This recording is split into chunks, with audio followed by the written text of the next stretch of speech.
this chap had provided in a will for his wife. This is the importance of keeping up to date with your will. And what he'd done is sat down, worked out how much his wealth was based on his investment portfolio. A big chunk of his money was that. And then he decided to give percentages to his wife and to charity. He'd worked out and sat down with his wife and said, if I give you 40%, for example, that's the house and a lump sum of cash, you're covered. I'll give the rest to charity. He died about 5 or 6 years later, and the portfolio had dropped to a point where 40% of the entire estate didn't even cover the property. So as a result, the charity was picking everything up. And if we hadn't have interfered, she would have had to sell her house. Exactly not what her husband, late husband, would have wanted. But that's just because they weren't keeping on top of investments and advice and checking, goes up, goes down, doesn't it? Do they have to execute, if you've got something like a stock portfolio, do they have to execute it when you die? Or like you said, the value dropped. Yeah. Can you not wait for it to, you know what, give it 5 years, it'll be back up. And then when it gets back up, sell it. Yeah. Can you do that? Or that falls on, I don't want to put people off doing wills, okay, but as an executor, and I know I'm sitting here with you, don't you are an executor.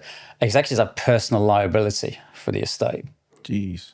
So if you're holding the portfolio and it goes down while it's in your control. But the duty is just to act in a reasonable way. So if it's sort of the Clapham Omnibus kind of idea is that you've got to sit there and go, what's reasonable in these circumstances? What you'll find most law firms is they'll instruct on big portfolios, they'll instruct the right people to advise on the right moment to sell, the right moment to pass on and do that. Others will just simply sell at the moment of death and we'll get what we get. What you're supposed to do as an executor is what's called preserve the estate for the benefit of all the beneficiaries.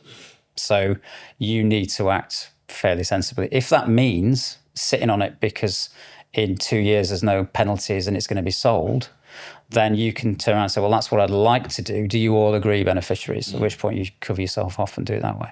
But so there's flexibility. But again, conversations need to happen because if you've got one kid that's saying, oh, I need my money now, and another kid that's saying, no, let's sit for the 2 years, and the executor has to act in the best interest of all beneficiaries, so that's both, what does he or she do? Can't sell half? Yeah, possibly, yeah. You do it, sell half and keep the other half. Creatively try and do it. That was a clip from our full-length conversation with Martin Holdsworth, who specialises in inheritance disputes, and you can watch the full thing right here.